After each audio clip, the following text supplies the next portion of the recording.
1857 को अक्सर भारत की आज़ादी की पहली लड़ाई कहा जाता है, लेकिन इतिहास आज भी हमसे एक सवाल पूछता है कि क्या यह सच में शुरुआत थी या फिर भारत के पास आज़ादी का आखिरी बड़ा मौका था।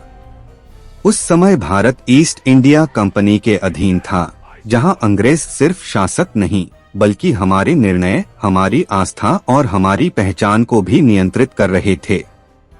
फिर एक छोटी सी अफवाह फैली कि नए कारतूसों में गाय और सूअर की चर्बी लगी हुई है, और यही अफवाह सिपाहियों के लिए अपमान बन गई।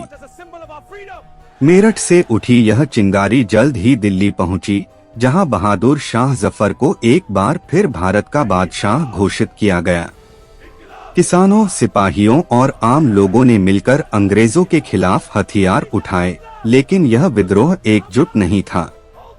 कहीं नेतृत्व कमजोर था, कहीं रणनीति अधूरी थी और कहीं आपसी विश्वास टूट चुका था। अंग्रेजों ने इसी कमजोरी का फायदा उठाया। आधुनिक हथियारों और संगठित सेना के बल पर इस क्रांति को बेरहमी से कुचल दिया।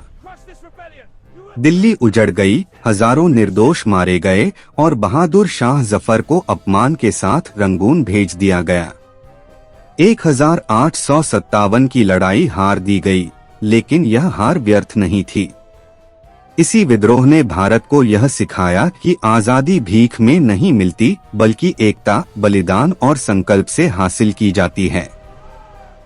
शायद 1857 आजादी की शुरुआत थी या शायद आखिरी मौका जिसे हम जीत नहीं पाए, लेकिन एक बात तय है कि इसी आग ने आने वाली पीढ़ियों में आजादी की लौ जलाई, जो कभी बुझी नहीं।